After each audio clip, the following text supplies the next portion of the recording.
You know, if you want to get a loan in today's world, they say that there's like 7 steps to getting a loan. I'm going to see if I can do a shortcut. I'm going to walk right up to the bank window. I'm going to offer some money. I'm going to see if they're letting me sign on the loan today. Hi. I want to get a mortgage, a loan. Can I just give you some money and then like sign on a loan today? No, you would have to come in and talk to a loan officer. But could it be done today? Probably not on a mortgage. You think it's going to take a little longer? Yes, it will take longer. Do you think it's complicated? Well, yeah, most mortgage loans are complicated. So you're telling me right now, if I want to put this money in this box thing, you won't take it? Not if you don't have an account or a loan to put it on here. Sorry. It's okay. One shot, now the future is yours. Go! I'm turning dreams into reality. Yeah. It's one shot, now the future is yours. Go! Turns out that trying to get a mortgage is a little bit more complicated if you want to work through the bank system. So what I'm going to be doing in today's video is I'm going to share with you the 7 steps to qualify for a loan. If you want to buy a property, what you're really doing is you're getting a mortgage. And here's the definition according to Investopedia.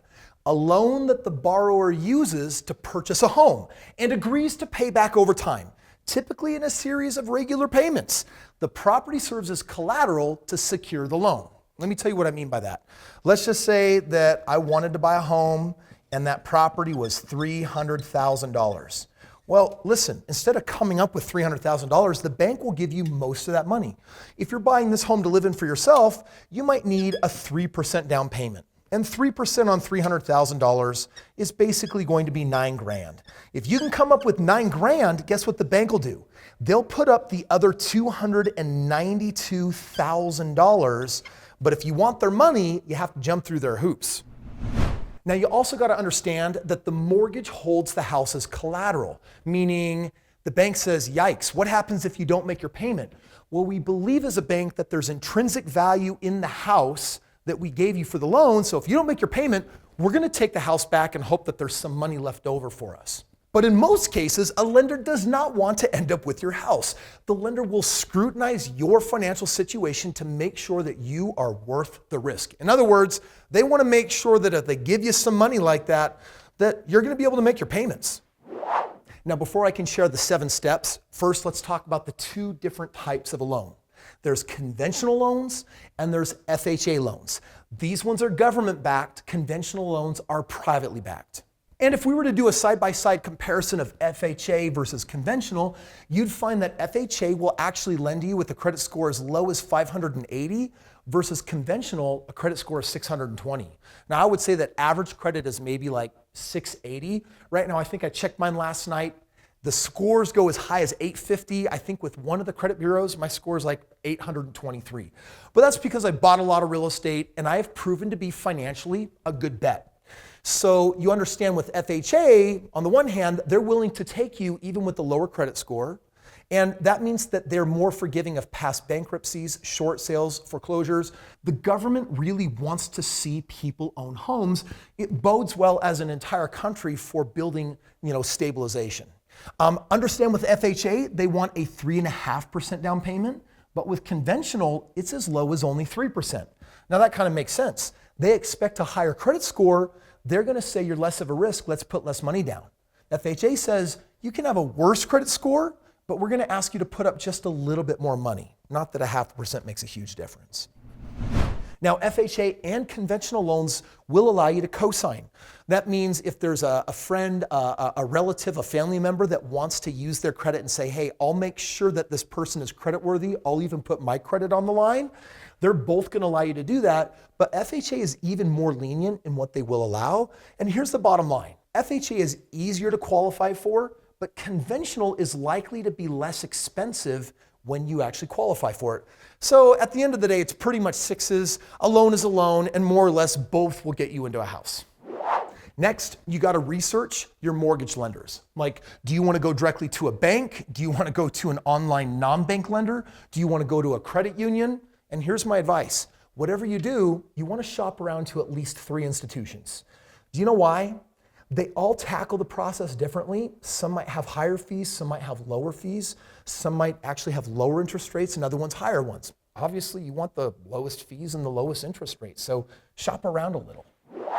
Now, everything I've shared with you so far is what you should be doing before you go and find a house, including step number 3, which is get pre-approved for a home loan. In other words, you don't want to go shopping for a house unless you have a bank backing you up saying, yeah, I looked at this person's finances and they're actually qualified to get a house. So understand that getting pre-approved makes you, number one, more appealing to sellers thinking, oh, 2 people want to buy this house. One's pre-qualified, one's not. I wonder which I should pick. They want to go with the person that can follow through and where they have more confidence that are going to get the loan. Also, it's going to help you figure out the real cost of the mortgage, right? Last thing you want is to get a home under contract, fall in love with it, and then find out, what? This thing's going to cost us $500 more a month than I thought? If you want to get pre-approved, step number 4 is submitting your application, which means most banks are going to ask for W-2 forms from your past couple of years. If you've had wages from a company, they want pay stubs from your past 30 days. They want your federal tax returns from the past 2 years. They want to see recent bank statements, see how much money that you're keeping floating in there. They want details on long-term debts. Do you have student debts? Do you have vehicle debts? And then finally, they are going to want your ID, your social security number. And with that information, most banks within 24 hours can crank out a pre-qualification letter so that you can actually bid with confidence on a house.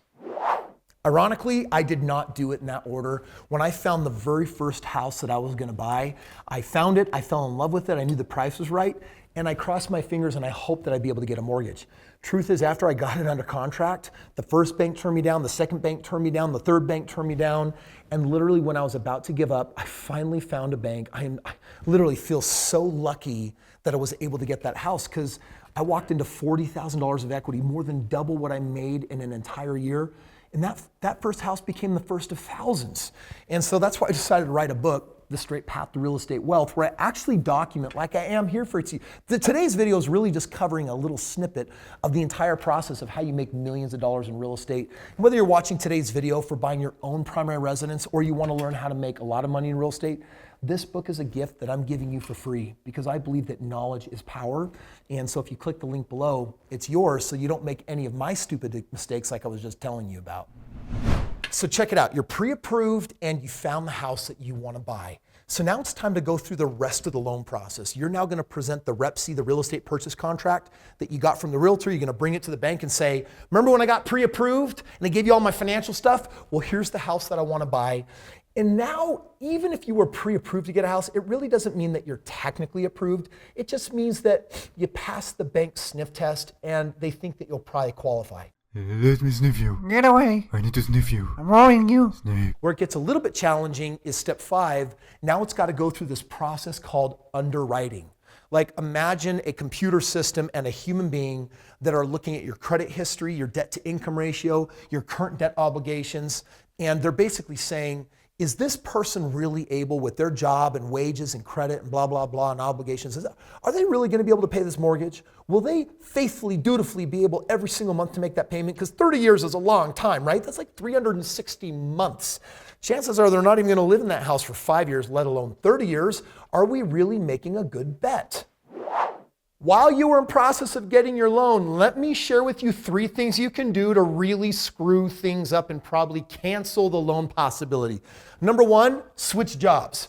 If you switch jobs while you're in the process of buying a house, that could nix the entire lending process. Number 2, if you take out another line of credit, like, you know what, let's go and buy a brand new car. Oh, you know what, Gap was offering me like a 20% discount if I open up a credit card. All of those things can mess up your credit history. They can mess with your credit score. Or if you take on new debt, that could change your qualification. And then number 3, don't make any large purchases overall. Don't do anything that would show up on or reflect on your credit. If you were pre-approved with your credit looking one way, keep your situation that way until you actually finish that purchase process and get that permanent loan put in place. You know, in this whole lending process, the underwriter might come back and ask for more things or more proof or more documentation. Is there anything else that you should be doing while that's happening? Well, there is. You're going to work through a title company, and the realtor is going to help line up the purchasing of homeowners insurance through the title company. You're going to have to buy the lender's title insurance policy. You're going to have to purchase owner's title insurance. You're going to have to review updated loan estimates. And then basically you need to get your funds lined up if you're bringing 3% or 20% to actually close on this property. These are the things that are happening while you're kind of in that waiting period. Now, don't let any of those words scare you. It's not like you have to go search things online and call people and hustle to find those different policies. Reality is, between the bank and the title company and the realtor, they're working as a team to make sure that all these documents get lined up, because when it is closing day, you're going to sit at a table and have a big fat stack of documents that you're going to sign with a pen, or honestly more post-pandemic, a lot of people are doing e-signatures, or notaries are going to houses or meeting places. I mean, reality is you're still going to have to sign your name like a million times, but they've made it more convenient. Next. As you can tell, it is a lot of work to get a loan put in place. And often it's a 30 to 45 day process. And for this to really close out, there's a lot of people involved. Your mortgage broker is involved, your real estate agent's involved, your attorney, if you have one, is involved, the seller's attorney, a title company representing the seller. And man, all of these people have to come together and sign these documents. But that's what it takes to actually make a home go down. First time I bought a house and cleared $100,000, I thought, you know what? I get why this process is worth it. It's a total pain in the butt. But if you get paid to do it for doing it intelligently, this is like the dumbest and easiest way I've ever made money before. Listen, I hope today's video helped you get set up realistically for what it looks like to buy a home and go through the lending process. Lending is just one part of how you become a multimillionaire in the game of real estate. Finding really good deals, using other people's credit, using other people's money, finding tenants or doing lease options.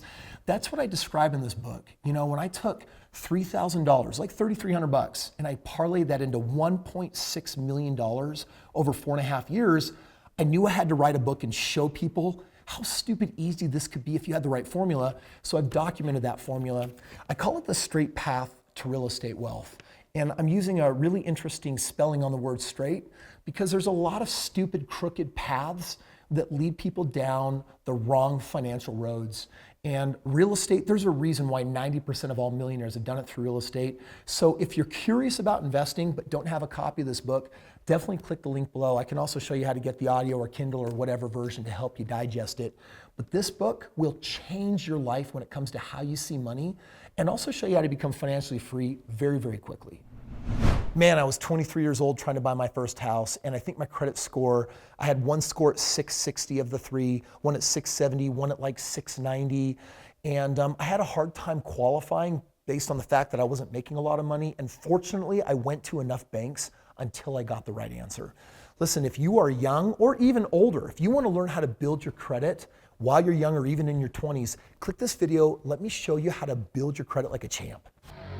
It bodes well for building a society that is built on. I just couldn't find the last half of the sentence. Let's just change angle and start with benefits.